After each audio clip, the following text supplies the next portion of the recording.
Desde la República Dominicana soy Ivonne Ferreras. Bueno, muchas informaciones en el día de hoy, unas buenas, otras no tan buenas. Bueno es el hecho, por ejemplo, de que llegaran a acuerdo finalmente la ADP y el Ministerio de Educación, que se haya decidido que los muchachos y las muchachas vuelvan a las escuelas.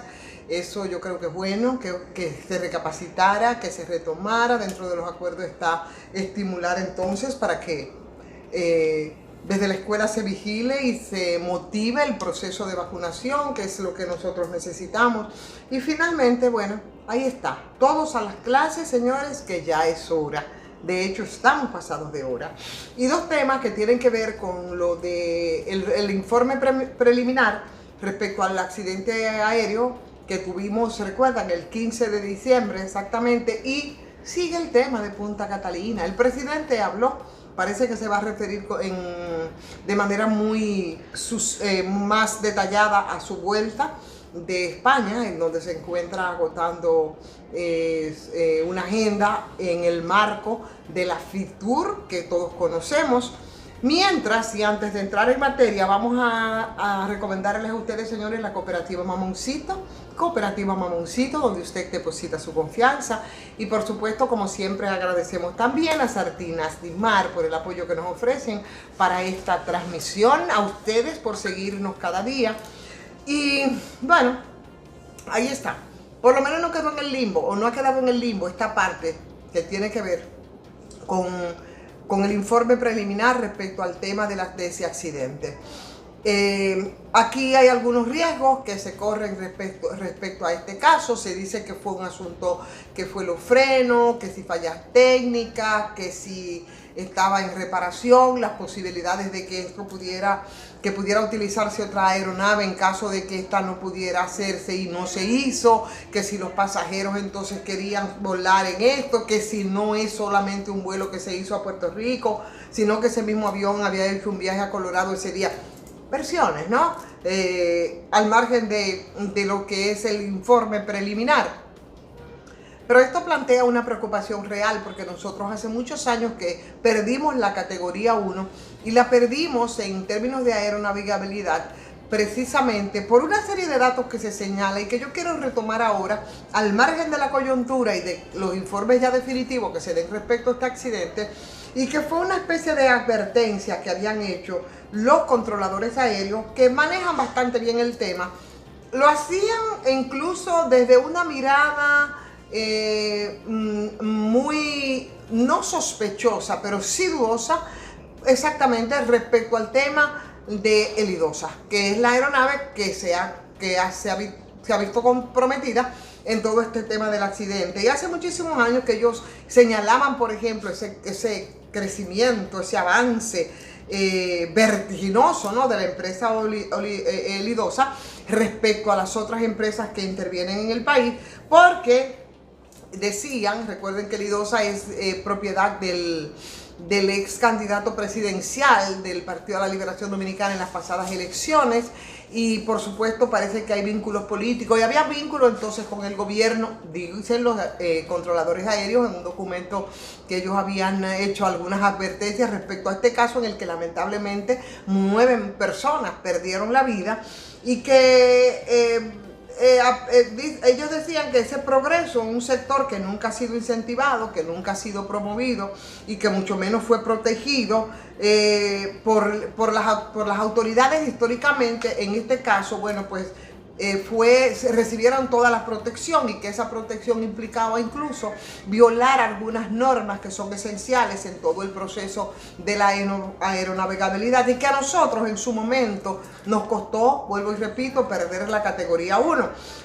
Recordaban incluso la desaparición de un helicóptero, el Bell 206-L, matrícula HI 770, con sus 2 ocupantes, que se presume cayó en aguas del Mar Caribe bajo condiciones que, según los manuales, dicen ellos, de las mismas operaciones de la OASI, que es el órgano rector de toda la aviación, solo permitían operar bajo reglas visual nocturna, tienen establecido si es de noche, si es de día, y parece que esto se había violado en ese caso. Pero además hablaban de una gran cantidad que opera de personal extranjero y que eso también tiene que ver con el incumplimiento de algunas reglas y la misma ley de aviación civil, la 491-06, que habla del porcentaje que debe ser el 50% de las personas que trabajen, ¿no?, en esta área, si son criollos, si son extranjeros. O sea, se establece con términos porcentuales las operaciones de carga que decían ellos que sin la empresa estar certificada, por ejemplo, utilizaba los aviones que eran para pasajeros, para cargas, que las cargas se montaban en los asientos de pasajeros, pero que también en el pasillo, y con eso producían una obstrucción, incluso en caso de accidente, para tener acceso a las puertas de emergencia. Entonces, en esa declaración, ellos también referían un sinnúmero de vuelos, por lo que obras y por lo que facturas millonarias a sus clientes, principalmente al Estado, en ese momento, sin la debida documentación que normalmente sustenta ese tipo de operaciones. Y habían elementos puntuales que se han venido violando, dicen los controladores aéreos, como los planes de vuelo, como los manifiestos de pasajeros, tripulaciones o carga, el número de embarque aéreo, las bitácoras de vuelo, facturas por cargos o aterrizaje y servicios prestados en las diferentes terminales internacionales, que estos supuestos vuelos no tocaron. Y por todas esas razones, señores, y otras razones más que podrían inducir ahora la investigación más profunda después de este accidente, a mí me aterra pensar que por privilegios a determinada empresa nosotros pudiéramos perder de nuevo la categoría 1, que tanto esfuerzo, pero que también tanto dinero le costó al Estado Dominicano para poder retomar nosotros esa categoría 1. Ponerla en juego, señores, por el tema de la politiquería sería una barbaridad. Contarles en otro orden que el presidente Luis Abinader, ha habido tanta y tanta presión con todo este tema de Punta Catalina y ha causado tanta indignación, o más que indignación, mucha incertidumbre, ¿no? El manejo que se ha dado con todo esto del tema de fideicomiso, que no quedan claras las cosas, y más incertidumbre produce, porque nosotros hemos sido testigos. Ay, le damos un poquito de agua, me disculpan. Hemos sido testigos a lo largo de todo este tiempo, antes incluso de 2016, todos los traspiés que aquí se ha dado con Punta Catalina, las sobrevaluaciones, las indagatorias, las auditorías que tienen que hacerse, técnicas financieras, con unas plantas que no han salido, señores, más caras. Aquí literalmente se puede decir más cara la sal que el chivo, en términos de lo que aporta Punta Catalina.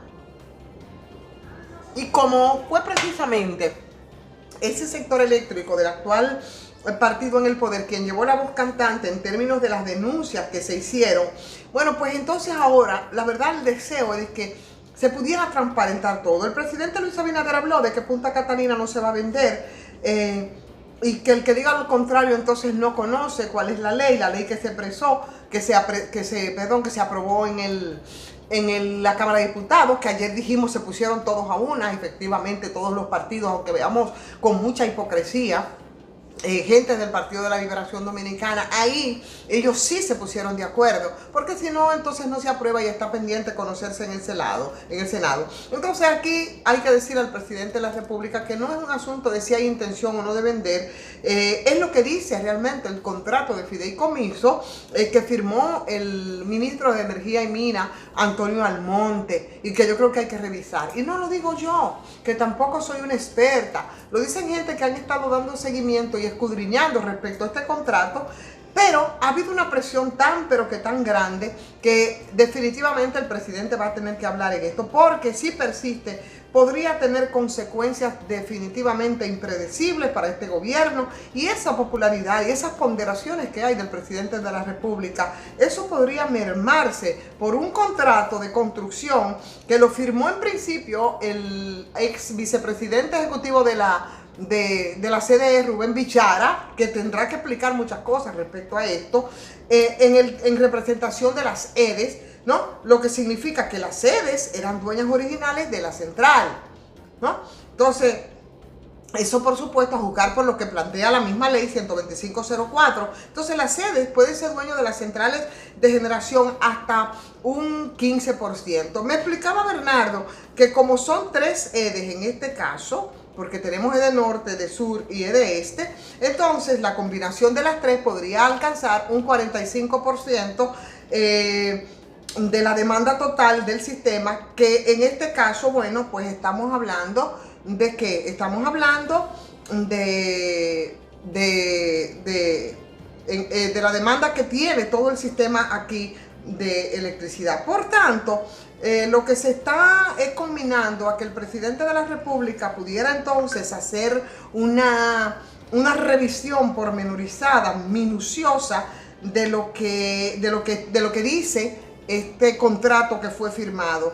45% de 3.000 megas son cerca de 1.350 megas, mayor que los 750 de Punta Catalina. Este cálculo me lo hacía con Bernardo Castellano, porque hablaba que las sedes pueden ser entonces dueñas de ese 45%. Y bajo el artículo de la Ley General de Electricidad también, que lo esgrime Unión Fenosa cuando tenía el control de EDENorte y EDESur, bueno, pues pudo construir, incluso haciendo un poco una retrospectiva, a Palamara, La Vega, AES, quien tenía el control de EDEESTE y que pudo construir incluso a AES Andrés. Otra opción que se ponen en la mano, por supuesto, de las autoridades, en el caso de Punta Catalina y el controversial fideicomiso, es traspasar Punta Catalina a EGEGIC. Indiscutiblemente que esa es una empresa que es del Estado, de manera total, y que funciona muy bien. Entonces, esas declaraciones del presidente, bueno, pues parece que confirman que el presidente no ha leído cuál fue el contrato que firmó de fideicomiso, que firmó Antonio Almonte, que es lo que se está cuestionando en este momento. Y si el presidente ha confiado en sus funcionarios, ¿verdad? Y estos no han puesto las opciones disponibles sobre la mesa, bueno, pues tenemos lo que ahora, una discusión que tendrá que profundizarse en ella. El presidente habla de recomendaciones de abogados. Si Punta Catalina no tiene personería jurídica, como ha podido esperar en el mercado eléctrico, como es que ha podido en este caso operar, y ese comentario es de Bernardo, en este caso,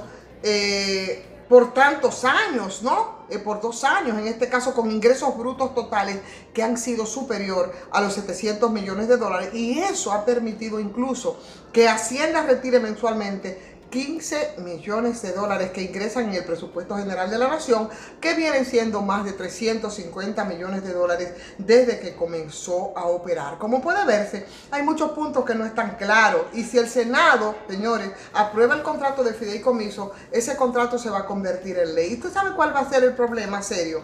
Que ahí se nombró una comisión técnica nombrada con el contrato de fideicomiso por personas con nombres, con apellidos, que siendo el único fideicomiso público que tiene esas características, esas personas que fueron nombradas y que tienen la potestad para incluso vender acciones de Punta Catalina, lo van a poder hacer. Y el presidente no va a poder destituir a esta gente porque un decreto, que sería la forma de cómo lo haría el presidente, no está por encima de la ley. O sea que si el Senado aprueba esta ley de fideicomiso, señores, estarían amarrados de pies y manos. Entonces yo lo que pienso es que el presidente debería revisar bien los términos en que se firmó este contrato de fideicomiso, para que nosotros no vayamos a caer en un gancho de marca mayor con consecuencias impredecibles de verdad para este gobierno y para el propio presidente de la República, en términos de cómo podría mermar su popularidad. Señores, vamos a darle like